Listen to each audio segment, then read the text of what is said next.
Hello everyone, स्वागत है आपका हमारे यूट्यूब चैनल में। और आज हम कोऑर्डिनेशन केमिस्ट्री का दूसरा क्वेश्चन डिस्कस करने वाले हैं जो पूछा गया था नेट दिसंबर 2012 में, राइट।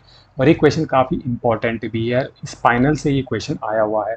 आपको ये बताना है कि CO3O4 का जो करेक्ट रिप्रेजेंटेशन होगा वो क्या होगा। बेसिकली ये पूछना चाह रहा है कि CO3O4 हमारा नॉर्मल स्पाइनल होगा या फिर इनवर्स स्पाइनल होगा। तो सबसे पहले अगर हम बात करते हैं स्पाइनल की, स्पाइनल क्या होते हैं। स्पाइनल होते हैं बच्चों सिंपल ऑक्साइड, ठीक है। और इसका रिप्रेजेंटेशन हम कर सकते हैं AB2O4 में, राइट।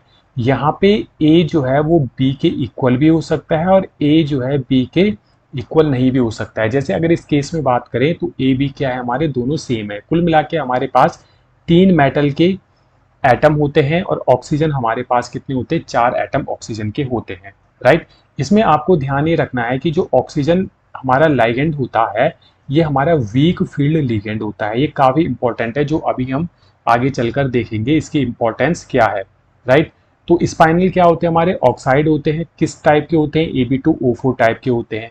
अब ये जो स्पाइनल होते हैं दो प्रकार के होते हैं बच्चों। एक होता है हमारा नॉर्मल स्पाइनल और एक होता है हमारा दूसरा इनवर्स स्पाइनल। मैं इसकी डिटेल में नहीं जाऊंगा लेकिन बेसिक कॉन्सेप्ट आपको समझा देता हूं। अब यहाँ पे AB2 है हमारे, यानी कि 2 मेटल एटम है।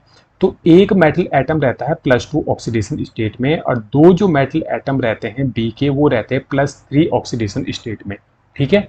जैसे आप यहाँ पे देख रहे होंगे कि कोबाल्ट +2 में लिखा गया है और एक दो कोबाल्ट +3 में लिखा गया है, राइट।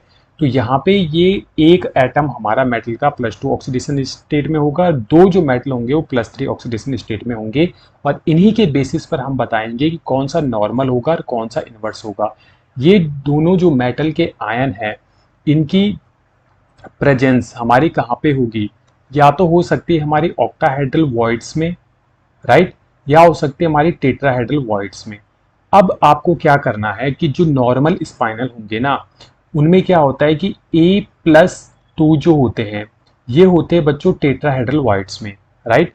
और B+3 जो होता है, B+3 जो होता है, जो दो एटम होते हैं B+3 के, ये होते हैं ऑक्टाहेड्रल वॉइड्स में, ठीक है। इसको कहते हैं हम नॉर्मल स्पाइनल, जहां पर हमारे +2 के मेटल आयन टेट्राहेड्रल वॉइड्स में प्रेजेंट होते हैं और +3 मेटल आयन हमारे ऑक्टाहेड्रल में प्रेजेंट होते हैं। इनवर्स में क्या होगा, आपको क्या करना है कि एक B3 को आपको टेट्राहेड्रल में ला देना है, बाकी आपको ऑक्टाहेड्रल में भेज देना है A+2, और एक हमारा +3 का बचता है ये ऑक्टाहेड्रल में चला जाएगा। ये आपको ध्यान में रखना है, राइट। तो अब हम अपने क्वेश्चन को आसानी से सॉल्व कर सकते हैं। तो चलिए क्वेश्चन को सॉल्व करते हैं। इसकी भी आसान ट्रिक मैं आपको बता देता हूँ। यहाँ पे कोबाल्ट 3 है एंड O4 है।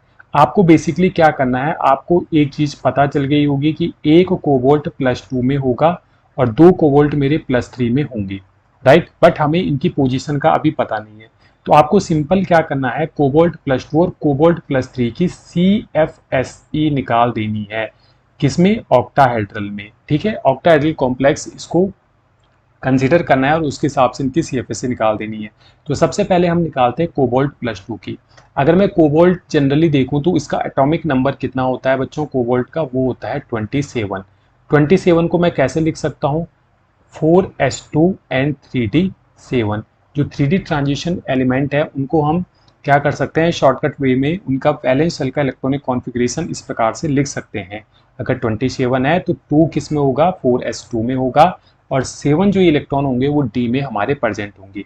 ये तो हमारा किसका इलेक्ट्रॉनिक कॉन्फ़िगरेशन है, कोबाल्ट का। अगर मैं कोबाल्ट +3 की बात करूं तो यानी कि इसमें 3 इलेक्ट्रॉन हमारे क्या हो गए, रिमूव हो गए। तो 3 कहाँ से होंगे, दो तो होंगे हमारे S से और एक होगा हमारा D से, यानी कि यहाँ पे D6 बच जाएगा, राइट। D6 बच जाएगा। अब इसमें हमने इसकी CFSE निकालनी है, राइट।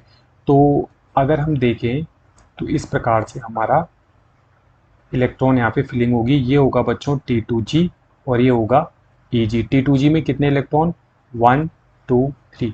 फिर एक चीज आपको और ध्यान में रखनी है, अगर मैं निकाल रहा हूँ कोबाल्ट +3 की, तो जब कोबाल्ट +3 में होगा तो ऑक्सीजन जो एटम होगा, यहाँ पे जो ऑक्सीजन इसके साथ लगा हुआ है ये as a strong field legend की तरह काम करता है, राइट। ध्यान ये रखना है कि कोबाल्ट +3 में हमारा जो ऑक्सीजन एटम है वो स्ट्रॉन्ग फील्ड लिगेंड की तरह काम करेगा, यानी कि इलेक्ट्रॉनों की पेयरिंग करवा देगा। तो डी में 6 इलेक्ट्रॉन है तो 6 के 6 इलेक्ट्रॉनों की यहाँ पे क्या हो जाएगी, पेयरिंग हो जाएगी। और CFSE का फॉर्मूला क्या होता है, -0.4 इंटू T2G में टोटल कितने इलेक्ट्रॉन है बच्चों, 6 इलेक्ट्रॉन है, ठीक है, प्लस 0.6 इंटू EG में कितने इलेक्ट्रॉन है, 0, ठीक है। तो यहाँ पे कितना आ जाएगा, -2.4।